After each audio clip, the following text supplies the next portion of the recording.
Ертеде құлақ асқатты Құрмерген деген батыр болыпты. Батырдың жаны қылышында екен. Оның әкесі кедей болған. Мал дегенде жалғыз биесі бар. Бүкіл елінің қарағаны да осы бие көрінеді. Биенің туған құлынын жылда бір дәу көтеріп әкетеді екен. Жалғыз Құрмергеннен басқа ешкім оны іздеп шыққылары да келмейді. Бір күні ол әкесінен бата алып құлындарды іздеуге шығады. Іздеп күн жүреді, ай жүреді. Жолда құлаған жерге төсеп жатқан кісіні кездестіреді. Жол болсын, жолда өзіңізден болсын, деп жөн сұрасып аты жөнін айтады. Мен 7 қабат жер астындағы нәрсенің бәрін тыңдап білемін, дейді тыңшы. Ал Құрмерген, менің жаным қылышымда, бұлай өмірде өлмеймін. Қаласаң, менімен бірге жүр, дос болайық, дейді. Екеуі жолдас болып, құлындарды іздеп жолға шығады. Біраз уақыт жүргеннен кейін, олар бір су мен екінші судың арасында отырып, ішінде не бар, не жоғын бақылап отырған кісіге кездеседі. Жөн сұрасып, жолдас болып, үшеуі де жолға шығады. Осылай олар бір таудың етегіне келеді. Алдарында жайылып жүрген 12 құлынды және тігулі тұрған 2 үйді көреді. Үйге кіріп қараса, бір үйде дәу, екінші үйде 3 қыз ұйықтап жатыр екен. Олар қыздар жатқан үйге кіріп, «Кім бар?» деп сұрайды. Қыздардың кішісі оянып, «Қайдан келе жатырсыңдар? Бұл арадан тез кетіңдер. Келесі үйде дәу жатыр. Оянып кетсе, біріңді қалдырмай өлтіреді ғой», деп сыбырлап жауап берді. Дәудің тұтқындағы осы қыздар көршілес бір елде тұратын саудагердің қыздары екен. Олардың үшеуі де сұлу, ақылды болыпты. Қыздарды, құлындарды босатпақ болған 3 батыр алдыңғы үйге кіріп дәуді өздері оятады. 60 күн алысып жатып, ақыры оны өлтіреді.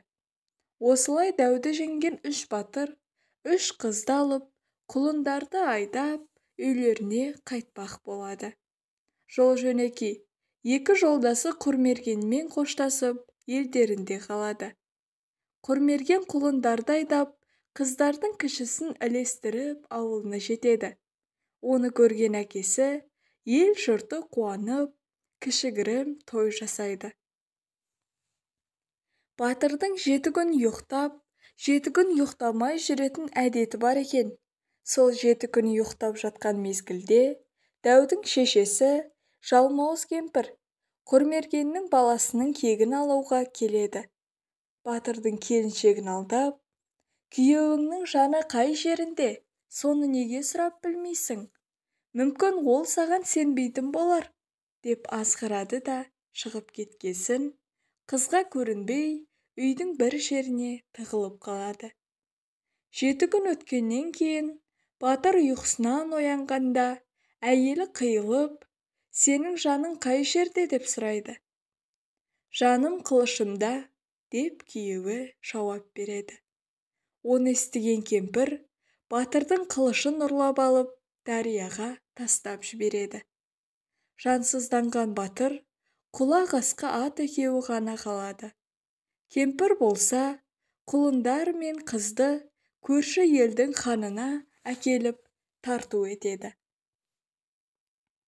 Ауылында қалған Құрмергеннің тек кірпігі қимылдап жатыр. Осы кезде тыңшы досы жерге жатып тың тыңдайды. Жолдасының жансыз болып жатқанын біліп, құтқармақ болып, ол баяғы су бойындағы жолдасына келіп, оны да ертіп жолға шығады.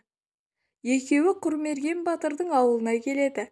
Ауылдан сәл сыртқары жерде қарайып тұрған бірдемені байқайды. Жақындап барса, бұл достарының қу сүйегін желпіп тұрған Құрмергеннің аты екен. Екеуінің олардың қастарына келгені сол еді, батырдың аты өліп қалды. Ал Құрмерген кірпігін қағып қана жатыр. Енді суды бақылайтын жолдасы жеті дарияны ұртымен кере бастайды. Қарап отырып, Құрмергеннің қылышын тауып алады. Қылышын алып, қолына ұстатқанда, Құрмерген орнынан ұшып тұрады. Баяғы күш-жігері қайта оралады. Енді ол әйелі мен құлындарын іздеуге кіріседі. Жолдастары да Құрмерген батырға ілесіп шығады. Жолда олар бірнеше қиындықтарға тап болады. Ақыры бір жерге келгенде, батыр жайылып жүрген өзінің құлындарын көреді. Енді үшеуі Құрмергеннің әйелін ат болған құлындарын алып, қашуға қолайлы уақытты күтіп жатады. Түн ортасында Құрмерген білдірмей барып, әйелін көтеріп қаша жөнеледі. Ал достары батырдың аттарын айдап әкетеді. Аттардың шапқан шабысынан оянып кеткен хан оларды ұстап әкелуге баяғы мыстан кемпірді жіберіпті. Қашып келе жатқан үш дос кемпірдің алдынан 7 қабат дарияны шығарады. Осы кезде мыстан қызды тағы алдағысы келді. Бұл жолы қыз оған көнбеді. Мыстан кемпір қыздан: «Қызым, мына дариядан қалай өттің?» деп сұрайды. Сонда қыз: «Екі етегіме тас байлап, үстіме қорғасын салып өттім» дейді. Қыздың айтқанын істеймін деп алданған мыстан кемпір суға кетіп өледі. Мақсатына жеткен батырлар елдеріне қайтады. Құрмерген әке-шешесіне оралып, үлкен етіп дүбірлі той жасайды. Жылқыларын еліне қайтарып береді. Келіншегі балалы болып, бақытты ғұмыр кешеді. Осы үш батыры бар елді ешқандай жау ала алмайтын көрінеді.